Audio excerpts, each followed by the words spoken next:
Welcome to Econ Cowboy. This is D2C's daily show brought to you by Seguno and Postscript and AMP, and we are coming to you live from an undisclosed location in the beautiful hills of Austin, Texas, and it is Thursday, February 26th, 2026, and we have got a jam-packed show for you today. Meta says no more credit card points, big boy, and the internet now wonders, is it even worth being in e-commerce at all? Should we own brands or should we all just now start agencies? If I cannot fly to Puerto Vallarta or Cancun first class on my Chase points, I'm not sure that we're doing it. We'll talk about it all. AppLovin has debuted a new discovery campaign that optimizes for new visitors that have never been to your website before.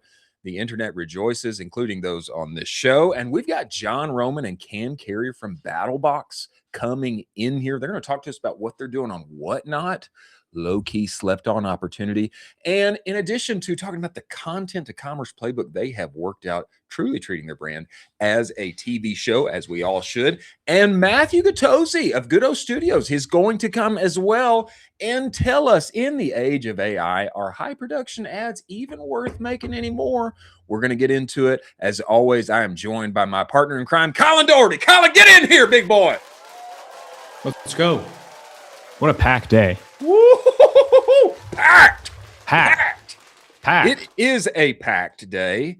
And Meta has told us, Meta just told D2C brands no more credit card points, and founders everywhere are mourning the silent death of their travel points. I discovered this first yesterday from David Herman, who is more locked in than anyone when it comes to what is happening on Meta. He says this: Meta is getting rid of the ability for D2C brands to pay using credit cards. They are saying the process is easier and more flexible, when in reality, this is going to cause a lot of headaches for brands who utilize their credit cards for a 3% cash back. True. Is it time we band together and fight back? I think so, David. I am with you. I am loath to give up my credit card points. And a few others had many things to say as well. Jason Panzer had this to say: why should Meta have to pay Amex when they can just send you an invoice? This never made sense to me. True, Jason, but I want my credit card points. Ron Ecom sympathizes with my feelings here. WTF, where did you see this? My points! Exclamation point, exclamation point. And Mitab Bogle of Carta Ventures took a middle path. He had this to say: almost all vendors require wire and payments normally. I don't think it's unfair. I don't think it's unfair either, but I don't like it. What do you have to say on this, Colin? What's your take? Yeah, I mean, this sucks. It all around sucks. It's kind of what's going to be happening for brands. They just there's nothing else they can do, really. It's not like there's a band together kind of opportunity. I'm a little pessimistic about this one. I think you just have to suck it up and take it. Come on. Where's the power to the people here with you, Colin? No, Meta's too big. I mean, one could have said the same with TikTok, though. One could have Yeah. said the same just a few weeks ago. Hey, you have to fulfill with us now. TikTok Shop only Yeah. through here, and then Gracie Abrams leaves the platform, and everything changes. I don't think that was the tipping point, but she did leave the platform. And hey, there was a significant amount of pushback, and then all of a sudden we get the email. Hey, by the way, you can still sell or fulfill. I mean, I would really like for there to be some kind of large protest that somehow changes this. The cashback point is good that David makes, because Sure. it is significant. If you're dropping $1 million a month Yeah. on meta ads, 3% is nothing to slough at. Yeah. And if you're also, let's just say you're playing the points game, it does feel nice, especially as the P&L is getting squeezed. It does feel nice to take the wife and kids to Cancun and stay at an all-inclusive resort entirely on chase points. It does feel nice. Yeah. Yeah. I mean, I have been a benefit of one of these specifically. I would use a ton of credit card points to travel from my days operating a brand. But, it's kind of how it is. Google's already rolled this out previously. And so I think all advertisers kind of follow suit. I think it's going to be really interesting how the other side of this reacts. So credit cards advertise this very heavily, that, They hey, do. we're the 3 times on advertising. We're the 5 times on advertising. This has been a lot of edges for certain credit cards. And so it's going to be interesting how they respond to create a new edge if this one's gone. Yeah, I felt for my credit card points, really. I did. Yeah. It hurt me a little bit.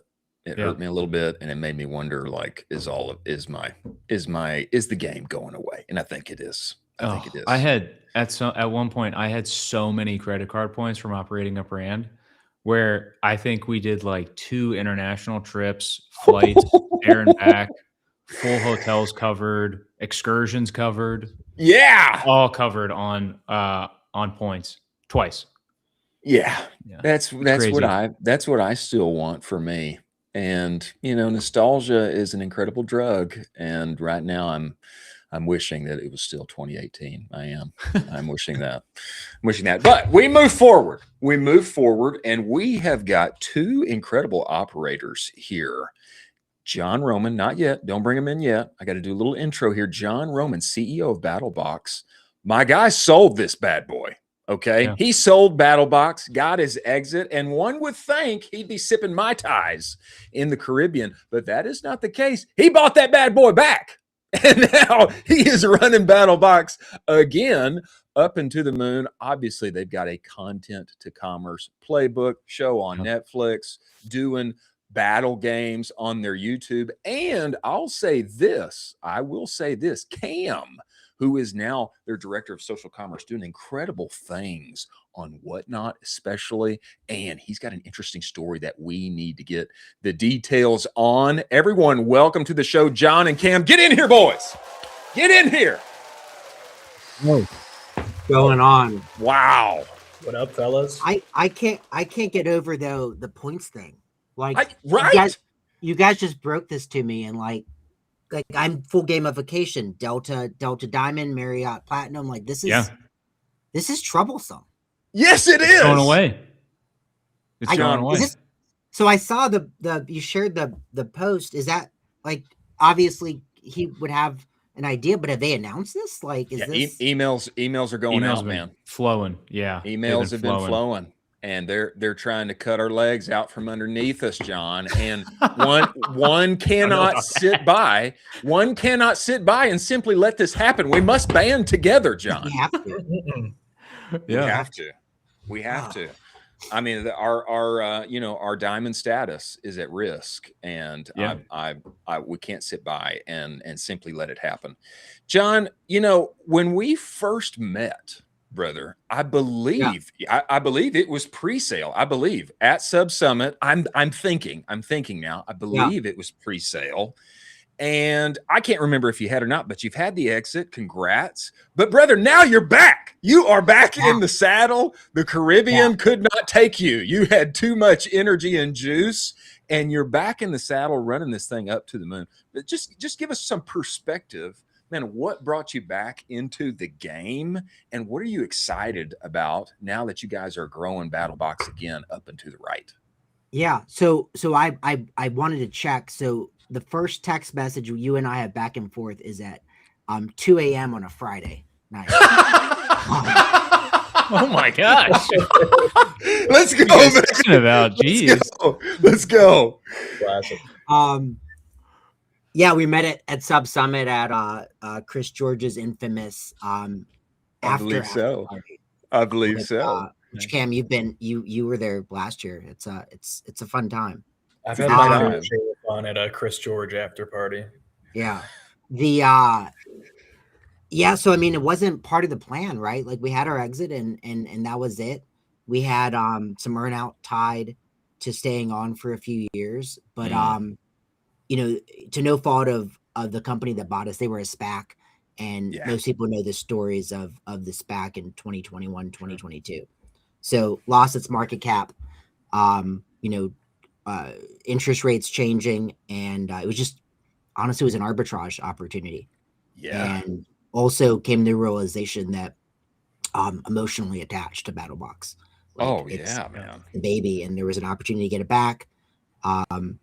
So we did it, and it's been great. It's been such a great opportunity to get it back. Man, I'm glad to see you back in it, because the fact is that when you guys are at the helm of this thing, I mean, it is a beautiful thing to watch. And I of course, I partook of the Netflix show. I'm partaking of the BattlGames show that's happening on YouTube. And I mean, to me, you guys have such just a cultural fit for, obviously your ICP and your community, but the content that you push out to that, it makes everybody endeared to you more and want to be associated with you. And so I'm very happy to see you guys back at the helm. No, thank you. And we're excited to be back. And, part of when we got it back, it's like, okay, how do we move this forward? How do we grow? And, we knew social selling was a piece. So Cameron had been focusing on social selling. He was on the marketing team, and then he just quickly, honestly, built his own role with all the success he was having on all these channels. Launched Whatnot in April, and it's our second largest channel. Obviously, Incredible. Number one being the website, but he's already surpassed Amazon, eBay, Walmart. It literally is our number 2 channel in less than a year, which is crazy. You've got to be kidding me. You've got to be kidding me. Cam, okay, you don't hold out on us here, because I have been preaching on this show. Colin, really you can bear witness. He loves to this. I mean, I think he's an investor in Whatnot at this point. I'm pretty sure. I'll be honest. I want to be on Whatnot myself. I just can't figure out what to sell and when to sell it. But this flabbergasts me, because I have been pushing this. I think everybody's asleep on Whatnot, simply because it's new, and it's got a bit of a different feel than a lot of people in the D2C game are used to. Man, tell us about building that up. I think you got 50,000 followers there right now. Tell us about building that up. Man, your schedule. I think you got you got so many shows per week. It's nonstop. It's a beast. It really is. It started with a test show back April last year. I think we did like 3,500 in sales in like an hour and a half, not knowing what we were doing. And that was just all systems a go. After that, it was okay. Let's lean into this and figure it out. You mentioned TikTok Shop earlier. I really have to attribute a lot of success to Whatnot from TikTok Shop. Wow. That was my baby pre Whatnot.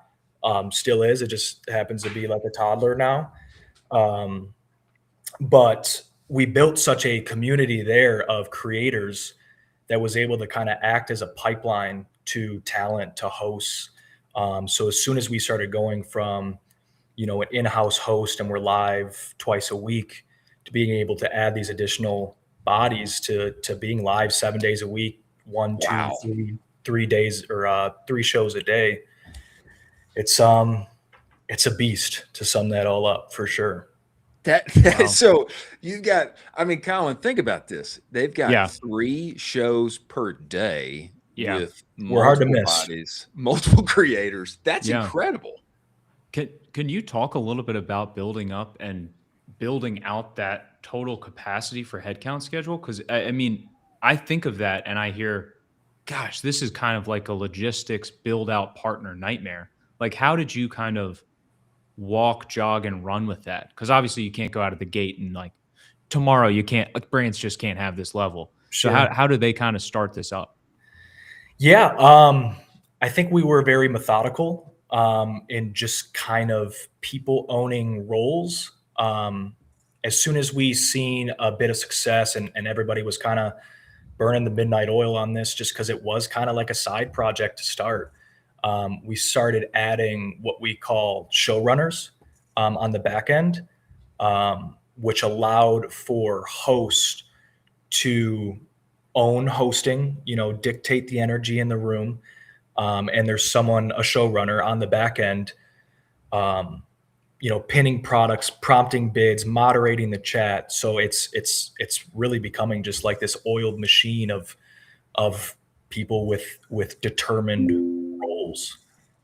That I find very interesting. So Yeah. it's not just, hey, we've got a great body who can be on screen, on brand, Yeah. do their thing, host it, keep the energy high. But you've got on the backside, you've got a showrunner who's active in the comments and doing this and here, pinning that. I mean, I think some of the mechanics here, Cam, I don't think even, the D2C community at large even knows the mechanics of doing this.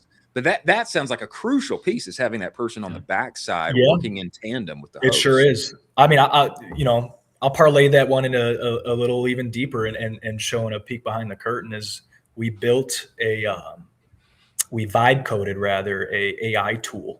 Stop. Yeah. So everybody's off site, right? And everybody needs to be, there's a lot of dollar starts on Whatnot. Whatnot is positioning themselves as a platform that you can come and get a deal on brands that you know. So when that's the positioning, everyone's on there looking for a deal.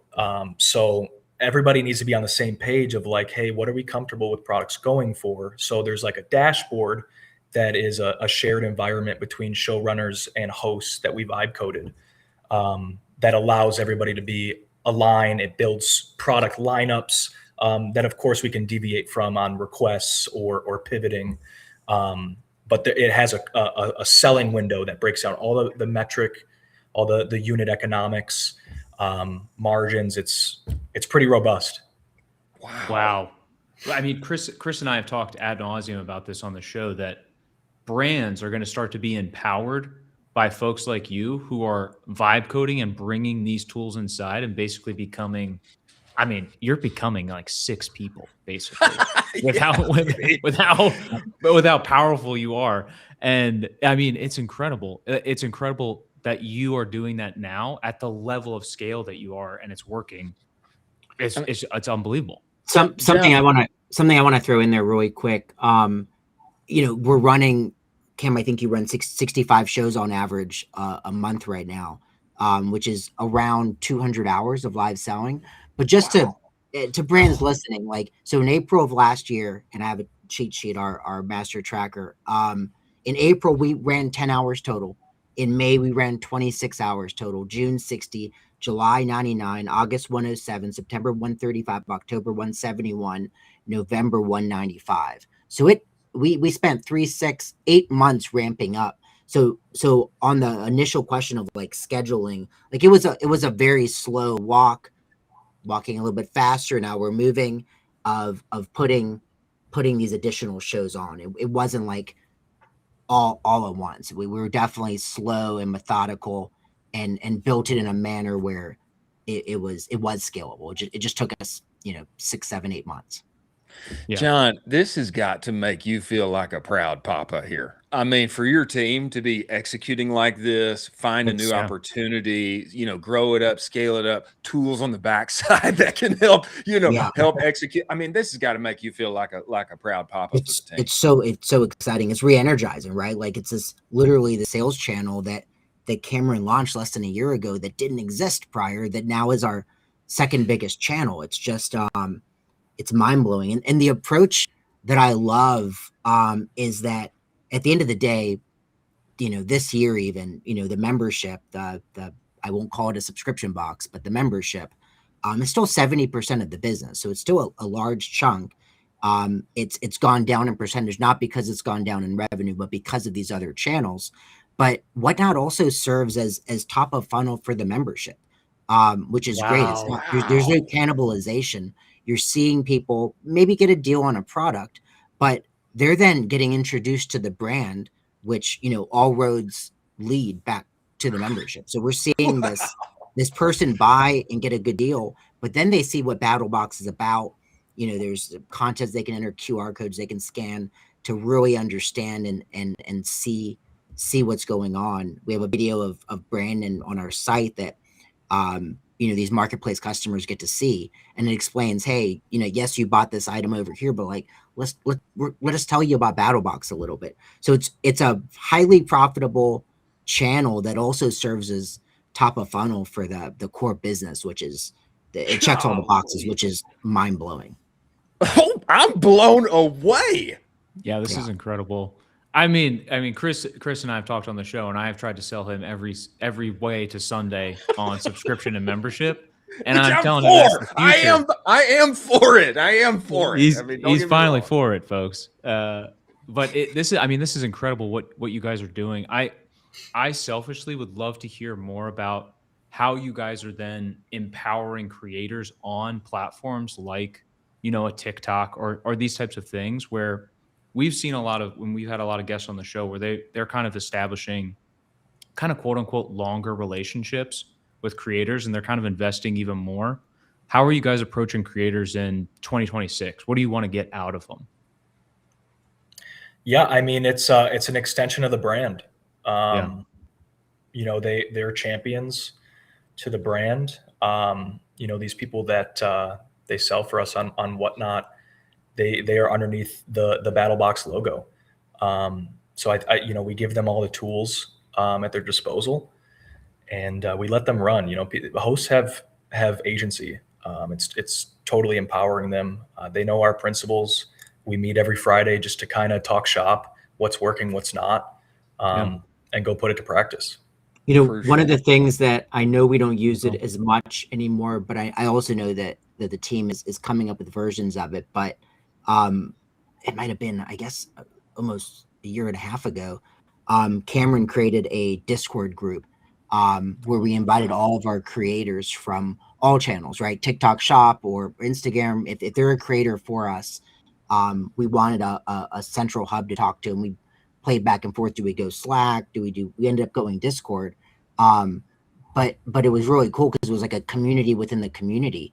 And, that ultimately allowed the relationships to kind of be fostered a little bit more. And then to Cam's point, obviously there's additional discussions, but it's this creator funnel has served a purpose of being funnel for, potential hosts. And a lot of the hosts were TikTok Shop creators and still are, where they have videos of the usual TTS of our products, but now we've just given them another touch point to interact with us. What I love about this is that it reminds me some, Colin, of what Civil, the YouTuber, gaming, incredible creator, it reminds me what he was talking about on the show yesterday about finding a way to bring creators a little further inside the fold and, associate them with the company. I want to know this, Cam, and you've got all these creators, you got all these shows, man, you guys live hours are going up, up, up, up, up.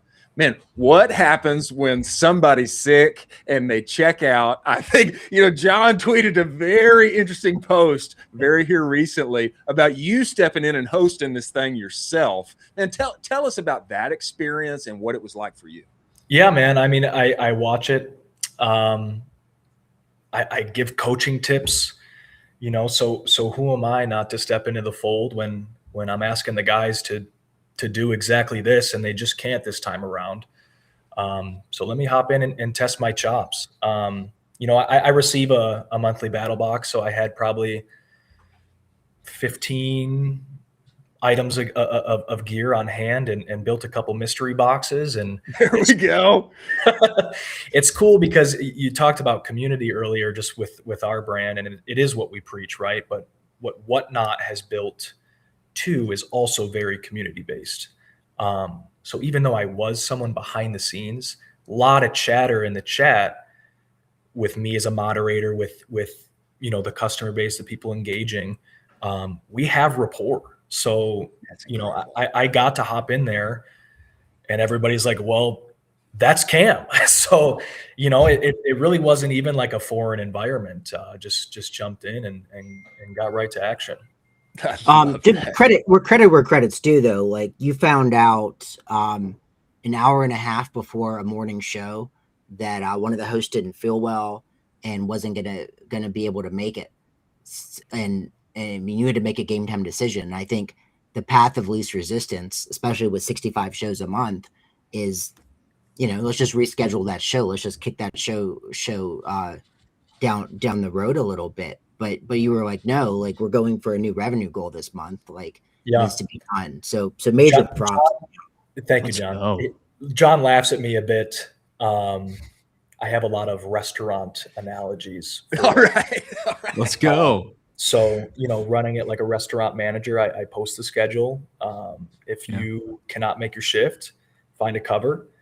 And you know what happens when someone can't find a cover? Lots of time the manager gets to waiting tables. So that's right, baby. That's what I stepped in and did, man. And I did what I had to do. I waited tables. John, I think that you got to find a way to somehow like get Cam like married into your family or something, you know, or you got to like find some way for him to just stay around forever, because that kind of energy is what we need in 2026. And I am convinced in the era of AI and all of the capabilities, I am convinced that is how marketers and operators can entrench themselves in a positive way. I've always got work. Why? Because, man, I'm willing to even get on screen and be the talent and find a way to make it happen live and in living color. I love that. And I think that we need that kind of energy in our industry this year. Am I wrong, Colin? I think that's the right. I think that's the path. That's the path. I would ask you guys, you know, like, you guys have been in it for a while. And so do you guys have any kind of characteristics that you're seeing where if a brand follows and has these characteristics, they have to be on Whatnot? Or are you just saying, hey, every brand should be on Whatnot?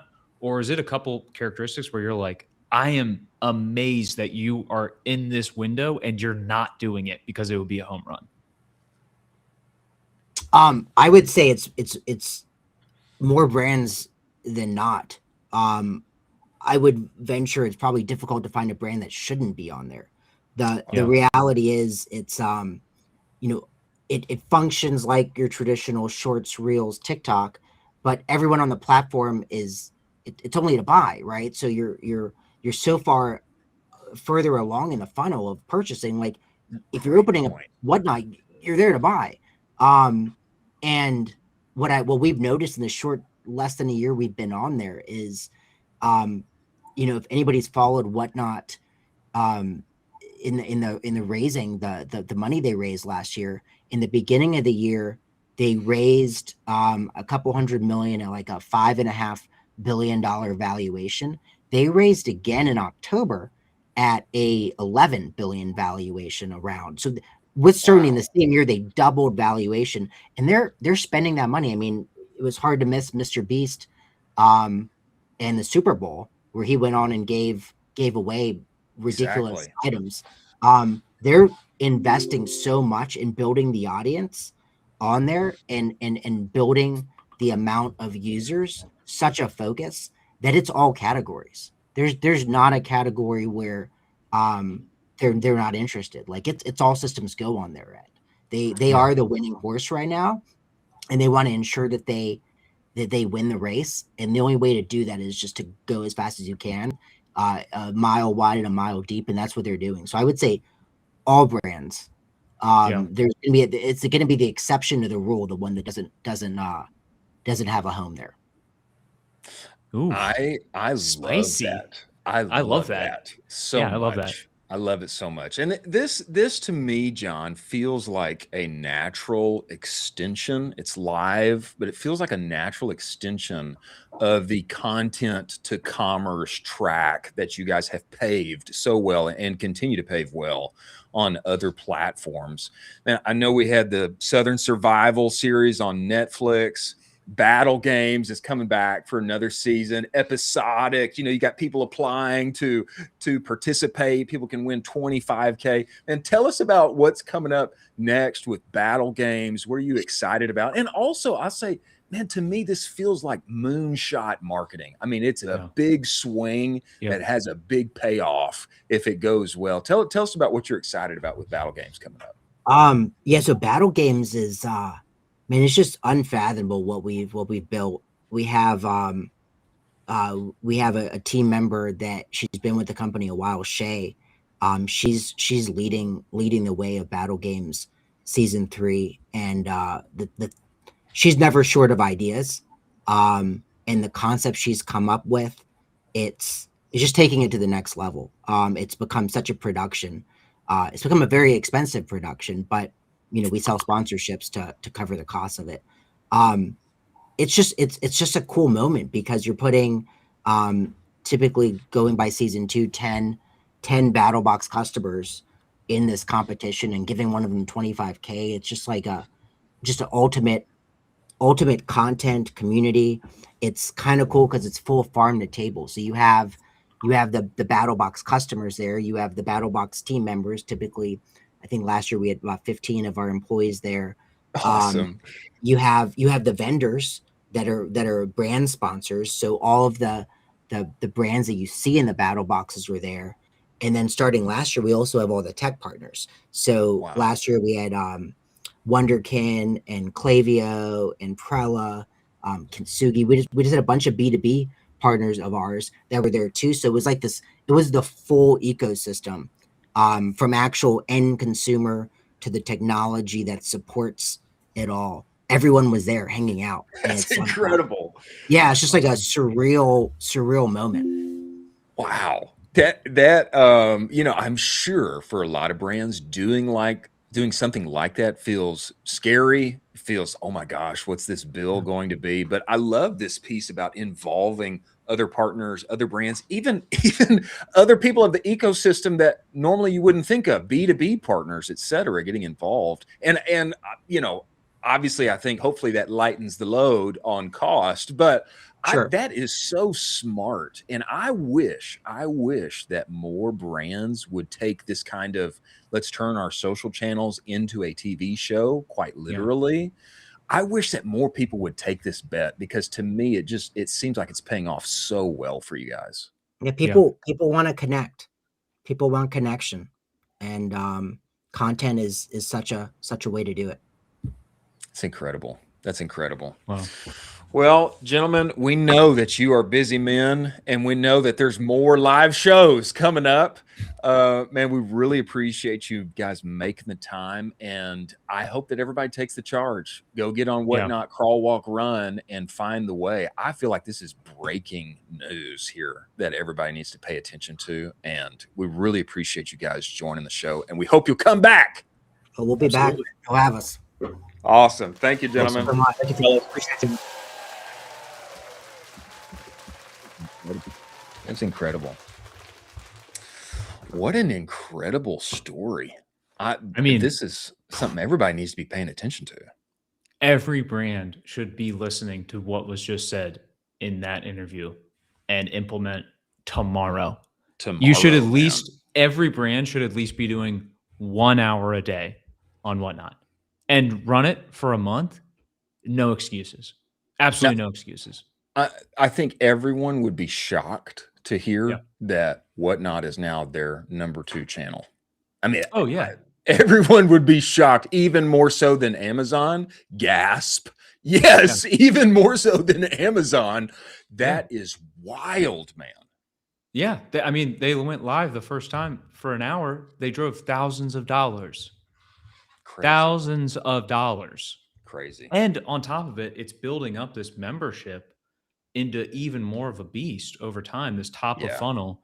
That, I mean, that's such a big part that we really, you can't even talk about how massive that is for a brand. Two pieces that John mentioned that you're highlighting here that I think are crucial. Number one, this is not cannibalizing their subscription business. It is a help. People are getting a taste, and then they're coming back and hopping into the subscription. Number two, Whatnot, it feels a little different when you hop in there because it's not a usual kind of social network experience. It feels different. But he made this great point. People are there to buy. I mean, talk about bottom funnel, baby. They're there with wallets out. Yeah. That's you show me excellent. Something cool I want to purchase, and you would just have to show them something cool. You know, I want to be a Whatnot creator. I do. You love it. I feel like you need to be. I think I need to be. BattlBox? You should. Maybe I should pitch myself. Maybe I should pitch myself to Cam and see if I can become a BattlBox creator, because I want to get my toes. I want to get knee deep in it, because this is a huge op that everybody's sleeping on. Yeah, I mean, what's crazy, and he talked a little bit about the raise, not to get too nerdy with it, but the first raise he talked about, the Paul brothers got in with that first raise, and so the re-up raise made their valuation, what they got in early, they made an unbelievable amount of money off of that investment. So early investors and Whatnot, I think Gary Vee is also another one. Oh, they made a ton of money just already. Listen to Gary Vee, listen to the Paul brothers, and listen to John and Cam. There you go. We have got another exciting guest coming on here, Matthew Gattozzi. But before we get there, let's talk about Postscript. Ladies and gentlemen, Postscript is solely, seriously, concertedly focused on one thing and one thing only, and that's making SMS your #1 revenue generator. They are obsessed and only do this one thing. That's why when people make the switch from whatever partner they're working with to Postscript, on average, people see a plus 22% increase in SMS revenue. Now, that's serious cash. Now, I did not have that experience.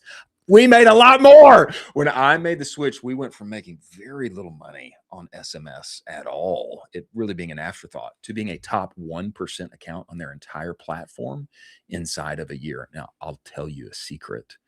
The reason that we did that, of course, we had a good product, good business, etc. But I also just listened to them and did exactly what they told me to. That's the secret, okay?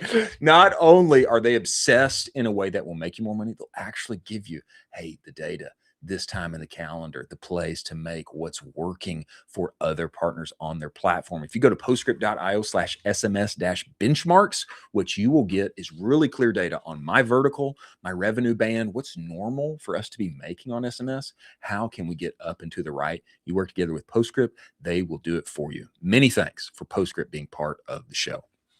Now, we need to talk about my man, Matthew Gattozzi. He has an interesting take that I want his mind on. And, you know, Matthew is one of those who I would consider an artiste in the most positive way inside of our space.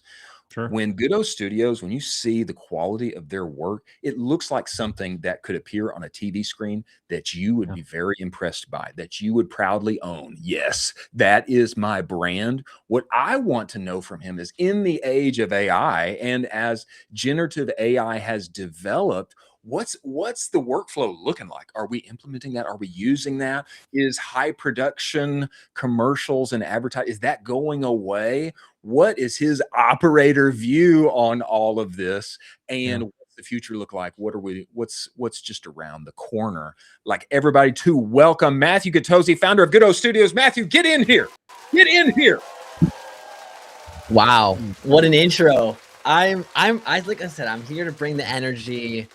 I'm here to chat. I'm really excited for this. I'm really excited for this. Well, we are glad that you have made the time and got on here, brother. And, you know, I think very few people know. And even I myself, Matthew, I did not know or remember until this morning that you are an Austin, Texas guy. I mean, you were here, you were working at Ballet Austin, and you've got this whole athletic career behind you. But then, you know, injuries came into place, and man, you found your way behind a camera. I think you're no longer here, which we mourn. But then you found your way into the advertising world, and now you're doing incredible work at Goodo Studios.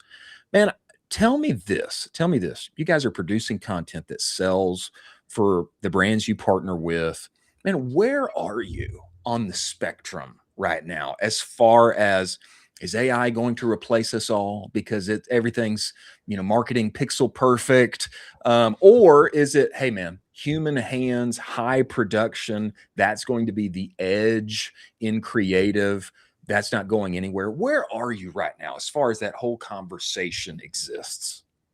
I don't think creatives are cooked. I don't. All right, I don't. Here's the thing. AI is just another tool in the toolkit. Okay.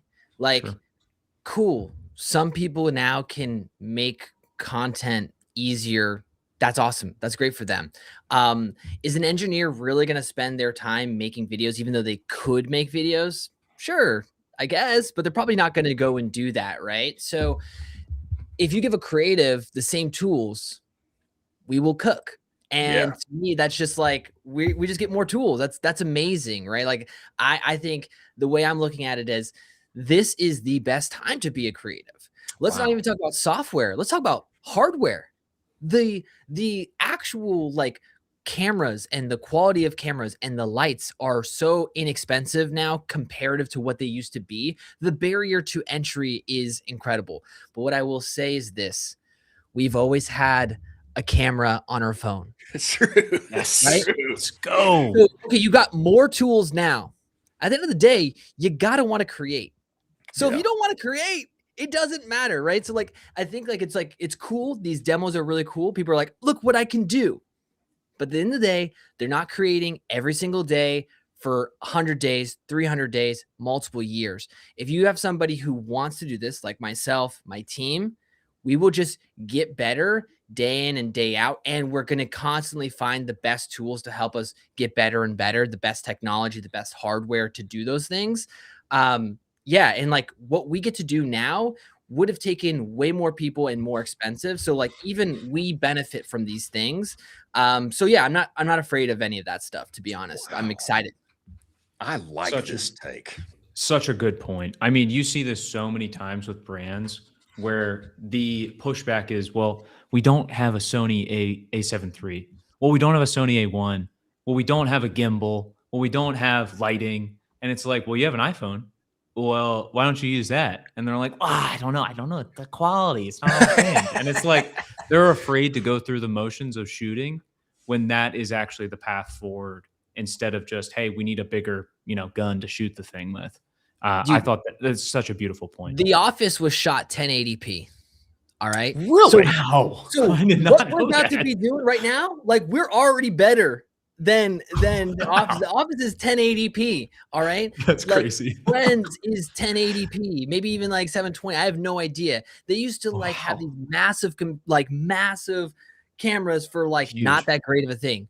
But I still would watch The Office today. Why? Oh, Because yeah. it's great. The content is great. It's never been the tool, right? It's never like, oh, this is great because of blank, right? It's the reason why crypto never really kind of took off, is because people were talking about the technology to make this thing. This is good because of the technology it made. But really, you don't want people to know what the tech, like, it doesn't really matter. You should just, by pure value, is this good or not? Yes or no. That's all that matters. And I think that like, because the barrier to entry is basically, in my opinion, zero at this point, it's all it is value. Can you provide value? Yes or no? And that's the competition that we go up against. And it's really competing against ourselves. Like, we have to keep providing our clients with the best content and the best ideas. We lose because of ourselves, our own biases, are getting in their own way. If we're too slow, whatever, like that's my competition is ourselves. And that's all I'm focused on is making the best stuff from Goodo. That's it. You know, I think this is a great point about creators. Creators aren't cooked. They've just got more, they've got more weapons to wield, so to speak. Yes. They've got more tools in their tool belt. And I think that's a great point. And as you have stepped into this and, you know, you guys are creating compelling content for your brands, man, what has been exciting for you to be involved in? What have you implemented into your workflows? And, you know, in terms of AI, I know you guys made the launch video for Wideframe, and I think that you guys have been using that. I'm pumped about that one, to be honest. Our good friend Daniel Pearson just got me on, and I'm incredibly excited about that. What tools have you used that have helped your workflow, help get the ideas in your head onto paper and onto screen? What's that look like for you? First and foremost, I think anybody wants to like be hitting up what tool to use. I don't care about tools. I first care about workflow, right? So literally pen and paper, what is your workflow? What do you need to do to go from idea to finished product, whatever that is, right? What's the workflow? And then what tools can be put into each of those steps to either compress the time it takes to do those things or expand, or meaning giving you more time to go deeper on that step to make the best product possible, whatever that is, right? So I first think about workflow. Most people aren't, right? They're like, I want to automate this thing. What do you automate if you don't even know what step 1, 2, 3, 4, 5, 6, 7, 8, 9, 10 is, right? Like, I don't care about your N8N automation. You're like automating something to what? Automate it, like, because you feel good about it, right? So know your workflow first, then pick the tools to do that. Okay. So when I get pitched a lot of tools, the problem is that they're like, hey, we're building the AI editor. And I'm like, you are not going to be Adobe Premiere Pro, right? Like you're like, you would need to raise a ton of money to be able to get the same capabilities to do that. That doesn't make sense to me. Why would I have my editors go and jump into this one tool to do this one thing? Like, I don't need that, right? So I think like a lot of tools end up being for people that don't know how to edit. And like, that might be good for people that don't know how to edit. But for my team with a terabyte of footage, that's not really great. Like, we don't really need that. That's actually like worse. It's way harder to do that. So that's just the thought process, right? Like, you got to first know. And I think leaders, the most important job as a leader of an organization right now is building that discernment for your organization. How do you build discernment on which tools come into your organization so that they're implemented correctly? Now, that being said, we are using Wideframe. Disclosure, not paid by them. I pay them full price. They did to make the video. I charge them full price. I pay them full price. Just disclosure. I'm not supported by any SaaS company. That being said, what I really like about Wideframe and why we've started to use it was because we had our workflow documented.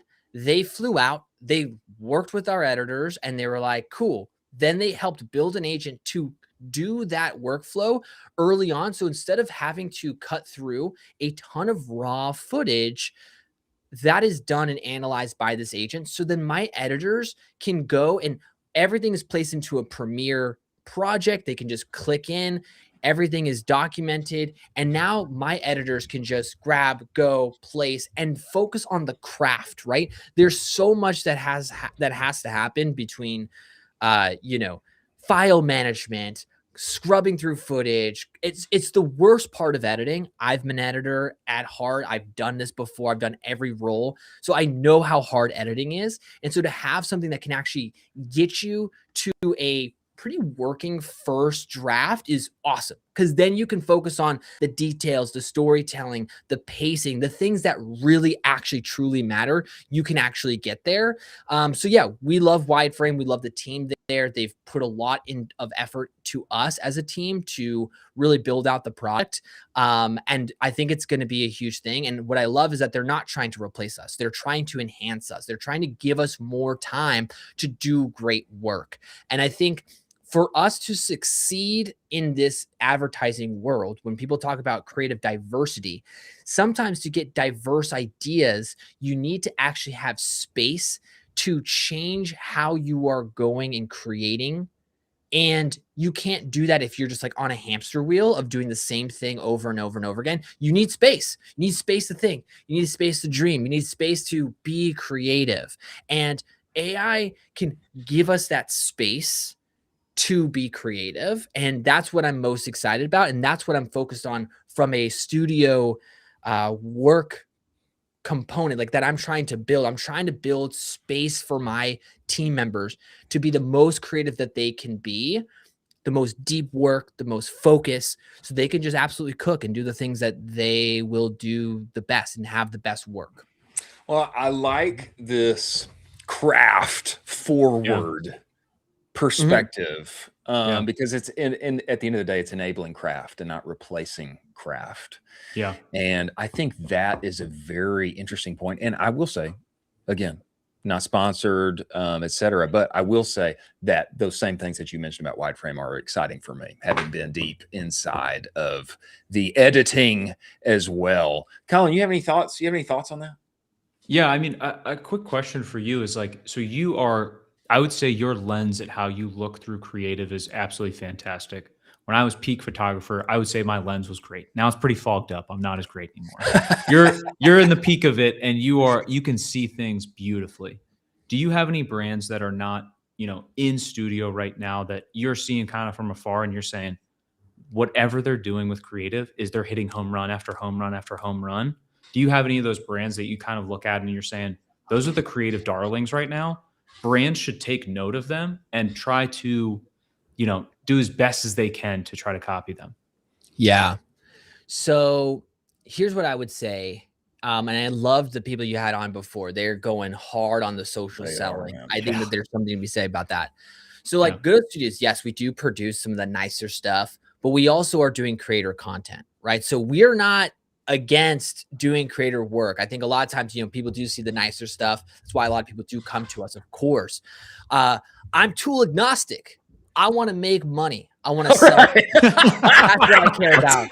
And I'm telling you this, I can sell anything. I believe that. I'll sell, like I sell canes, sewing machines. All right.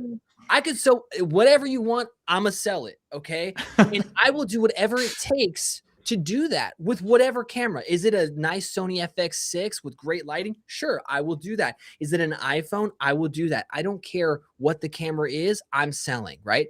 So for us, why I've set up Goodo the way it is because I want us to be able to execute on any idea. We are not limited by execution because we can shoot on and do everything, right? As opposed to, I'm only doing UGC, so I can only give you UGC concepts. I want to be able to do everything. The brands that I like, I don't have necessarily anything like anything specific right now, but what I will say is this. You want to be thinking about full funnel, top of funnel, middle funnel, bottom funnel. My hot take, when people say top of funnel ads, I don't think that top of funnel ads can ever exist. You can't have top of funnel ads. Because top of funnel should be about pure awareness. There should be no selling. So top of funnel ads that people talk about is really middle of funnel. So the brands that are really cooking right now are the ones that understand how do I build top of funnel. So doing all things kind of creators, live selling, all of the things. And then that's driving people through. And then can you optimize your ads and build creative diversity and all that stuff in the ad account, then drive them from middle funnel, bottom funnel to purchase? So the people that are succeeding that I'm looking at and I'm finding inspiration is the top of funnel. And actually for us, we are building out services to work on the top of funnel. Because what happens is that we get into these ad accounts and we can execute well, but only as good as they are driving top of funnel. Right. So at a certain point, we're kind of like, we can't really execute for you guys if you don't really have top of funnel. So the ads might be good, but we need more awareness like that. You got an awareness problem, and we need to be able to go and extend ourselves further. So we're building this stuff out because look, that's the future. That's where people are, right? And then the goal is continue to sell, continue to do all the things that we're doing, but we're just trying to expand our aperture of what we can help accomplish. We don't do media buying. We're not going to do email. We're not going to do any of those things, but we need to be speaking the language of how other people are consuming media. We got to be able to adapt to that. And that's really what's like top of mind. Less so about AI, more so about how people are consuming media. That's more important. That's actually probably more of a threat to our business than the AI thing, to be honest. Yeah, that's an interesting thought. Wow. That's an interesting thought, specifically around top of funnel and how people are consuming media in general. It's not just that we're competing against other ads. We're competing against all kinds of things. We're competing against all kinds of content, whether it's trying to sell something or not. And there's only ever more of it every day. And tell me this, give me your perspective. 'Cause I've seen you have some back and forth online, Matthew, with, friend of the show, Taylor Holiday, and others. Give me your perspective on quality maxing versus volume maxing when it comes to ads. I will tell you, obviously, well, maybe not obviously, but I have made bangers. I have made bangers that become the leading ads in the account and stay that way literally for sometimes years, longer than a year. But I always index toward volume simply because, from my own perspective, I never know what's going to work. I don't know what's going to work, And so I'm always just trying to cast as wide a net as I can while keeping quality high. Where do you sit on that range and why? When people use the word quality, I think they think about like niceness. And I don't think that that's really like what we should be talking about, right? Because it's not about niceness, right? Like, again, I'm tool agnostic. Like if an iPhone photo is going to be the best selling ad, I will make that ad, right? Like it has not ever been about the quality, right? Or like, again, the camera or whatever. I think that ends up being kind of what's talked about. What I think about is you've got a content engine, right? Let's say you're a brand, you're in-house. One easy kind of function to do, right, or to create is the like UGC creator content. Maybe the graphics are going, right? So you can spin that up. You get going, you're scaling, and you're like, okay, we need to continue to scale. We need more ideas. The problem that tends to happen is that you have a certain setup that creates a certain type of content. And majority of the time, to get diverse content, because what we really want is diverse ideas, diverse ways of communicating, right? You and I could be the same perfect customer, but how we look at media is very different. So how you need to communicate to me should be different than how I communicate to you. So I need two different ads to speak to the same person that would be the best buyer, right?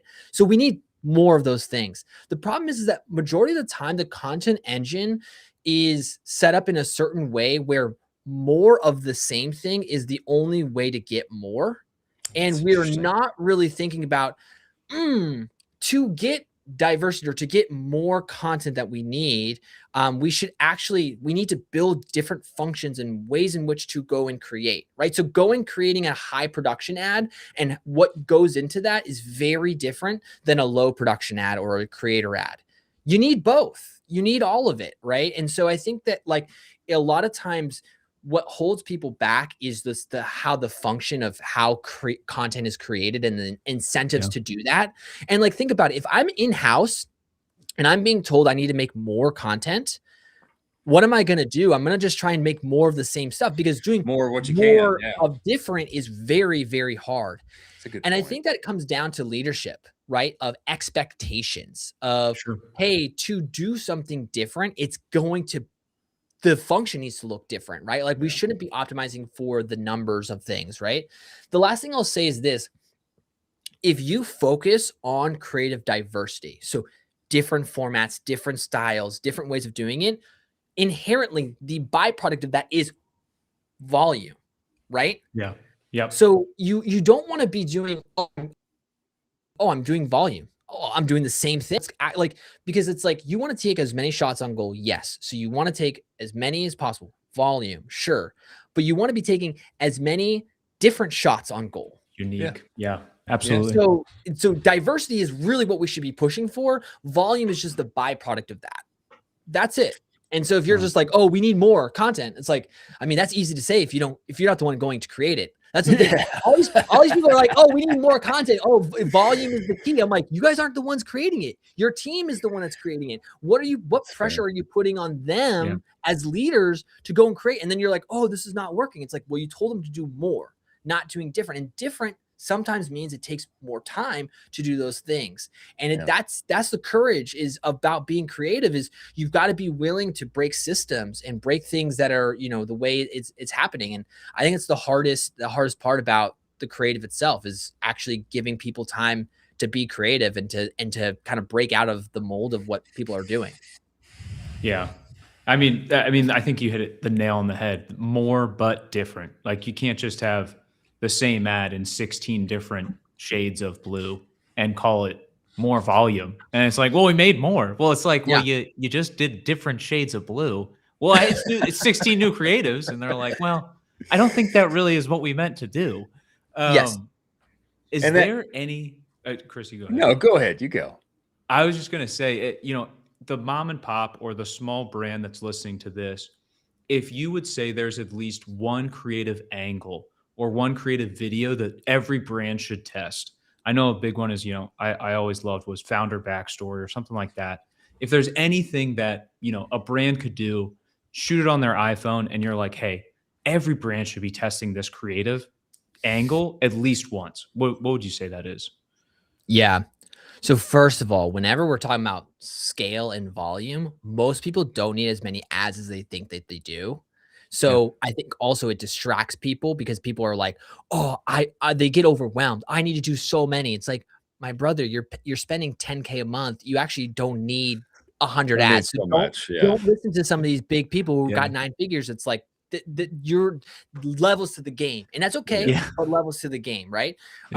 So that's where it's like, don't focus on volume. Focus on, I want 3 very different ideas and angles. Cool.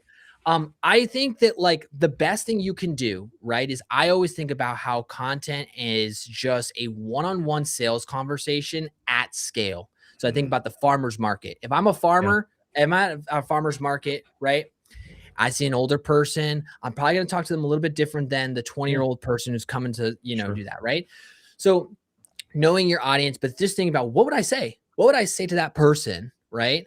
And I think nowadays the best way you can do is just founder content, but it doesn't even need to be like the founder story. But like, if you're like, I need to make ads, like just start with yourself. Just put the camera on and just have that conversation. What would you do if I asked you, hey, Colin, what are you selling? You'd probably give me a pitch. Whatever that ends up being, make that. And guess what? Every time you have a new visitor coming to your farmer stand, you would get better and better and better at that pitch. And I think that like so often with ads and content, we're almost disconnected from the human part of it, right? But like, just think about the one-on-one conversation. What would I need to do to convince you? So I always love when I've got friends over or we're doing a dinner and people are asking me about work. All I'm doing is I'm trying to practice my one-on-one selling. I'm trying to sell them on the latest. Time to sell, baby.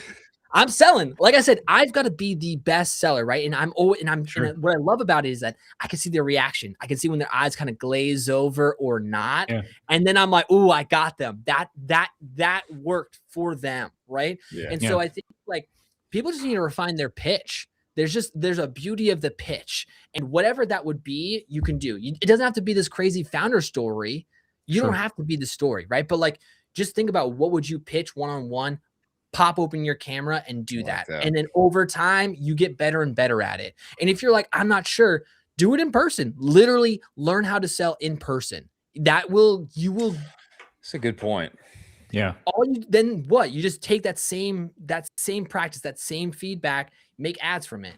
And, do that a lot of times. And that's like where you should start. And that can get you to like a very good amount. That's a good business. That's millions of dollars of business right there. Just learning how to pitch one-on-one. That's all you got to do. And record I like this point because this is actually from the Harmon brothers, who have made, several of the iconic ads that we could reference. One of the things that they mention at the beginning is that if you don't know, or you haven't gone and sold your widget in person, then you probably don't know how to sell it that effectively.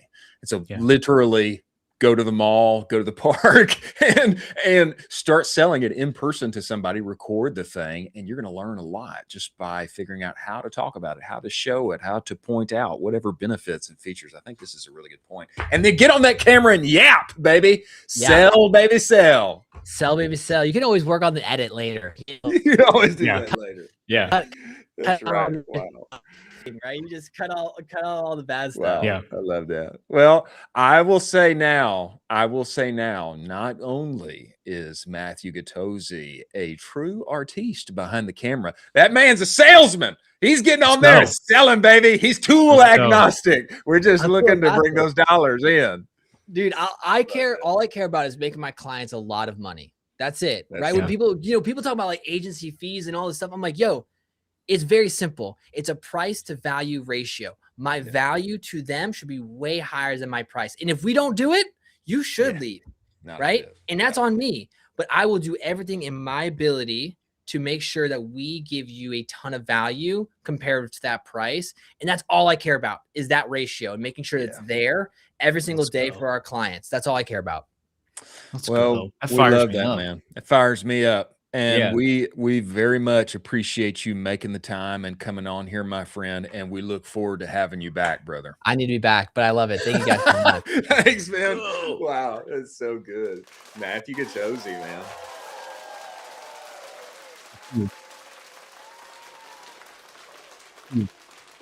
Huge. And an OG Austin D2C brethren. I mean, people may not know, but now they should. They should. Yeah. He's got good perspective. Huge perspective on creative. And I thought it was really important that I think a lot of brands fall into this trap where they always think they need the next greatest thing before they start creating, instead of just starting to create and then building up into the next greatest thing. Yeah. I just think that's such a trap most brands fall into. And ultimately, all of these new tools that we have, they should be an enablement to the creator. They are a tool in the tool belt rather than a replacer.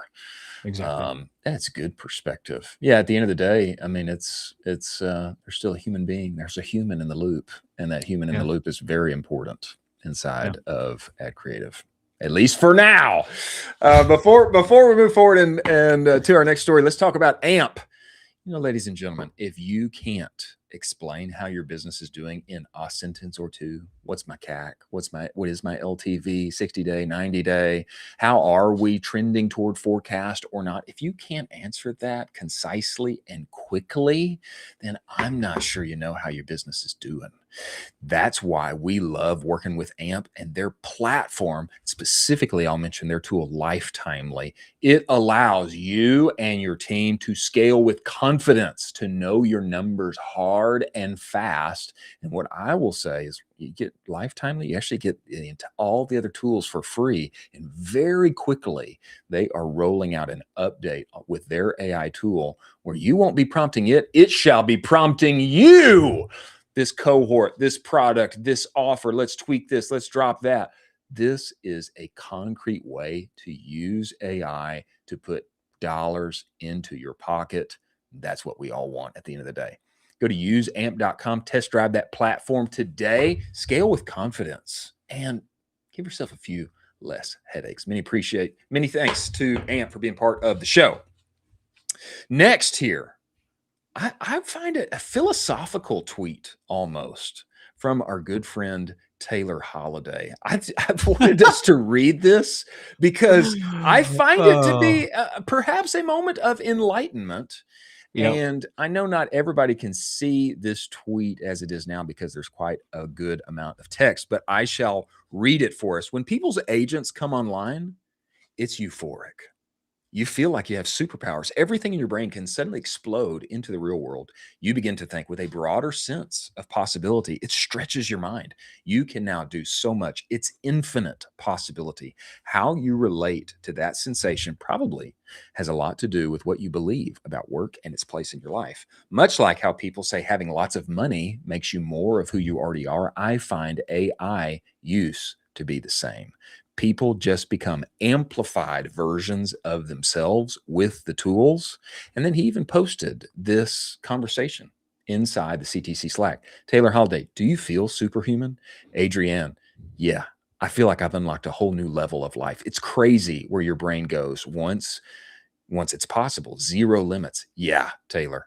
We were all cavemen before this day. Adrian, what were we even doing? This is incredible. This was incredible. I don't know that I have tasted this kind of euphoria in the same sense, but I will say I'm getting there. I'm getting there. Just in my own use of agentic powers, it now feels so effortless and easy. I was using a tool like Matthew spoke of. I was using Wireframe yesterday, and I told it, hey, this episode, and we need to find these segments. Go ahead and cut that down. Get the pauses out. Look for a good trailer on the front of that. And then it happened. And then it happened. And then it happened. A kind of, maybe it's not too much. A kind of euphoria, a kind of an aha moment. What do you think of this, Colin? Have you experienced this? Do you think there's something there? Yeah, sure. I used Claude Cowork yesterday. It ran into like 15 errors and it generated a PDF. I was in Claude Cowork trying to export a PDF for probably 15 to 20 minutes because it physically couldn't export a PDF. Euphoria. Euphoria, dude. It didn't do the right colors that I wanted for the branding colors. So I had to go in and then rechange all of that. Euphoria. Yeah, we're there. Okay. You're not quite there on the operational dopamine. Yes. No, absolutely not. I think this is the mistake that people are falling into is they're getting dopamine from making the agents and this false sense of productivity where it kind of feels like you're doing something. And so now you feel euphoric and all of these things. I love Taylor. He's very smart and he has great takes, but I really am concerned with how people are falling into this trap. They didn't even explain what they're euphoric about. So it's kind of like this little tease where it's like, what did you guys build? What was so euphoric about it? Like, talk to us about it. I think there's going to be this false sense of dopamine productivity that's going to be plaguing our industry for the coming months. Perhaps you are merely unenlightened, sir. Perhaps so. You have just not had the moment yet. You know how bullish on tools I am with all the things. I am wired to the gills with most AI things. I got ChatGPT, Gemini Pro. I got Claude Cowork. I got Claude Code. Everything's cool. This stuff still breaks. This stuff still hallucinates. It does. We just talked about 2 weeks ago about a chief sales officer hallucinating all of the numbers. That's true. And so then they had to figure all that out. So yeah, there's this false sense of euphoria where it's like, oh, everything works. Yeah, but you got to fact check all of it because it might not be real. Well, I think you have an interesting take, and I do think there's validity to that. I do. Sure. I do. But you being a data person, I think this story has weighed you down. It has. It's weighed you down. It's still there sitting on your shoulders. There's no way my data could be untrue. If it is untrue, then no euphoria for me. I just say, just be open. Be open, Colin. Be open to the aha. Be open to the onsetting of euphoria. I think we all want this euphoric feeling. I'm ready. I will say I have had it to some extent. I was quite tired yesterday, and much video needed to be edited, and then I began typing away, and then it started to happen, and wow, it did feel like a moment of rest, a sigh, in a pleasant way. I will say I'm not all the way there, but I'm a little bit there. Okay. Okay, nostalgia. marketing. Everyone's favorite product to buy and sell is ultimately nostalgia. And this is an incredible example of hitting it and hitting it right, coming to us from Vacation and Pepsi Wild Cherry. Do you remember Pepsi Wild Cherry, Colin? God, I love it. I love it so much. It's so good. So good. And Oh my I gosh. don't even know exactly what Vacation is doing here. This looks like lip balm and it looks like a hat. And I don't know if there's going to be wild cherry sunscreen. But anyway, this brand crossover, sensory memory triggering, packaging aesthetic. I mean, it looks like it was born in the mid 90s, which I think is when Pepsi Wild Cherry came to us. And here's what I will say. I mean, I have never used Vacation. I'm a big fan from afar. I've never used it, but I will say whenever somebody taps into nostalgia like this for me, the cycle or the path of trust that they need to take with me to win me over, it just compresses. The trust cycle is compressed and I want said thing immediately. I love this. I think it's a great example of hitting nostalgia and hitting it right. Your thoughts? Vacation hits it out of the park every single time. Marty, the CEO and the founder, he is absolutely incredible by inserting themselves into the zeitgeist and making it super fun for Vacation. I think this is going to be an absolute home run. It's probably going to sell out entirely, just my guess. I would challenge whatever brand is listening, who's going to do the collaboration revival for Tab?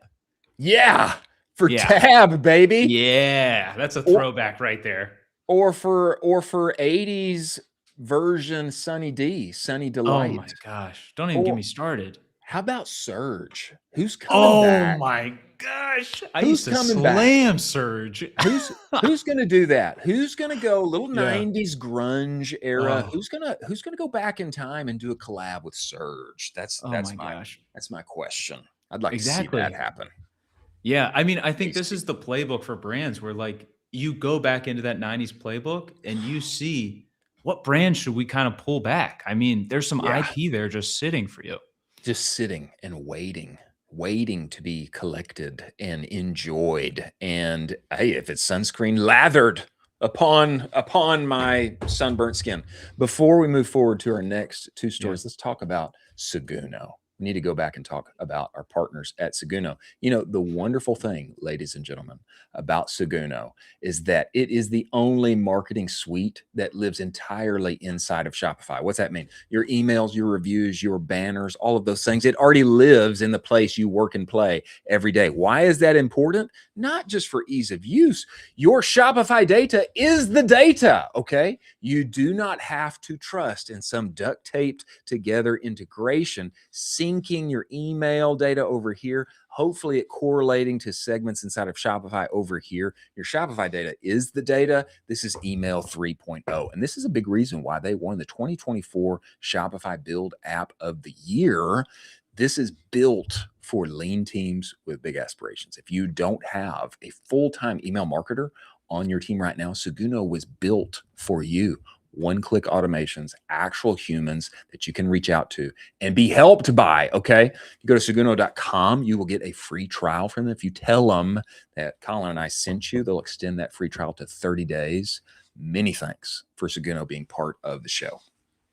Now, our last two stories of the day, I find very interesting, And I will say there's a little pain in my heart as we talk about this next one. Perhaps I shed a tear or two as I saw this story come out yesterday / this morning. This comes to us from Nate Rosen, who is the CPG savant.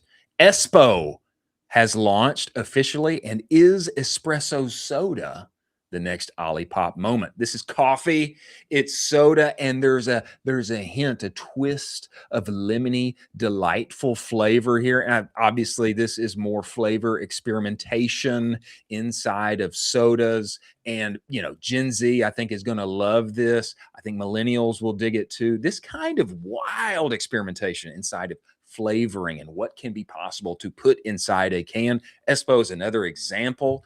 And I will say, just for everyone's knowledge, I was trying. I was very close to launching this exact product 10 years ago, nearly 10 years ago to the date. It was spring 2016, my very first D2C company. We were selling coffee and we had this idea. We need to make cold brew. We need to put it together with lemonade, and then we'll have a flavor. We'll have an option without carbonation. Then we'll have an option with carbonation, and we were going to call that unique drink. We were going to call it the McConaughey. Unfortunately, it never happened. We never got it to production, and we had a few other problems. We had to end up moving away from that. But this causes me a little pain in my heart. I do want to drink it right now because the thing is finally here. Somebody has done it. Wasn't me a decade ago, but maybe a little too early. I think this is the right time. What's your thoughts, Colin?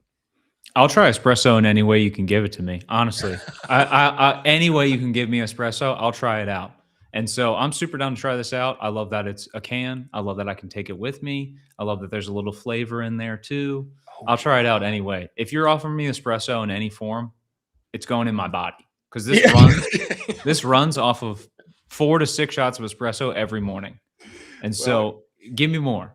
You know, the American dream was built on caffeine and nicotine. A wise man said that. I don't know who he was, but it's the absolute truth. It's the absolute truth. You know, a lot of people will shy away from, like coffee and lemonade. Like there's no way that can work. Oh, it so works. It so works. It's like an Arnold Palmer, but better. Okay.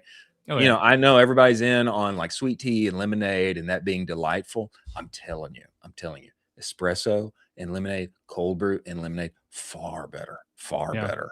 And I wish we could have worked together with Matthew McConaughey to trademark that thing and call it the McConaughey. I do like this name though, Espo. I think that's a good take. Yeah. Be open, try it. I'm telling you, I do not think you shall be disappointed. Coffee, lemonade, match made in heaven. That's my thoughts. Last story of the day. What is Apple doing? A very interesting tweet has come out here.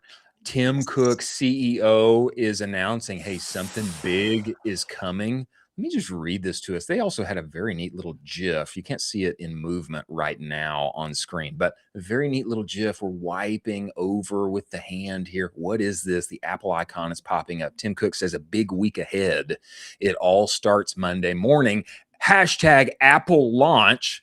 Also got a unique icon on the other side of that. They work together with Elon to make that happen. Obviously, one would think when Apple moves, it's never random, but I don't know what we're missing. And I'm afraid that we're going to be disappointed by this launch. I think we're going to be disappointed. Absolutely not. Apple is just going to move the bar even farther for the standard for everything else. I'm always super excited with what they do. The launches that they do live stream from apple.com is the only brand that I will watch every single one of their live streams. You're going to be tuning in.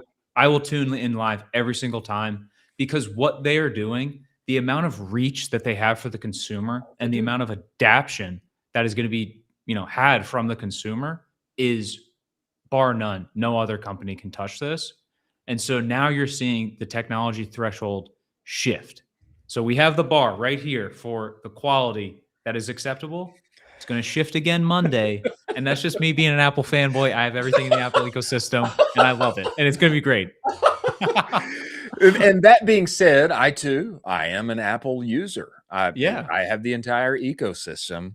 But that being said, what's the big innovation that has come as of late? I mean, we've seen a few of these things, and that's why I'm afraid we're going to be disappointed. Okay, and I'm not saying that Tim Cook hasn't done a wonderful job. He has. Okay, Apple, huge, growing, lots of money, blah blah blah. But this isn't Steve Jobs we're talking about here. Okay, when Steve steps on the stage, okay, you pull the MacBook Air out of the envelope. I think we all know Steve steps on the stage. I'm going to be wowed. There's going to be real innovation. It's going to be technologically landscape changing. But as of late, I mean, I think all we've gotten is a few basically of the same kind of phones with a better camera. That's why I'm a little, I don't want to be disappointed. I don't want you to tune in and be disappointed. And then you're sad when you come on the show here. I'm just based on history as of late. I get it. I'm a little concerned that maybe this isn't the launch that we would all hope. I don't know. What is it? Is it now I can draw on my MacBook? I mean, that would be cool. That would be really cool. Is that coming? I mean, I don't know that anything. I've just been disappointed is what I'm saying. And so I don't know if anything truly landscape changing is coming. Yeah, maybe a new product line is coming Monday. We'll fingers crossed for that. But I'm excited to see, and no company currently has the amount of cash on hand to take shots on goal for new products and new innovation than Apple. They have the most cash on hand. So they can keep taking these shots, and we'll keep having these lives because of that. I'll take it. I'll take it. And I hope that it does not disappoint. And perhaps inspiration from Mr. Jobs will come from far away, and we will see a live stream of live streams for one and all to enjoy. Many thanks for John and Cam coming on the show. Wow, they dropped sauce on us when it comes to whatnot. Everyone is asleep, and I am trying to wake them up, and I want to find a way to become a whatnot creator myself, literally, quite literally. Yeah. Many thanks for Matthew coming on the show, giving us great perspective. The creator is not cooked, just more equipped, at least for now. But I think his perspective is right. Human in the loop, creator involved. And many thanks to Segundo and Postscript and Ant for making this possible. Many thanks to you for joining us on the show. Good news is we will be here tomorrow. We've got another stacked lineup coming to join us, and we will see you on the other side.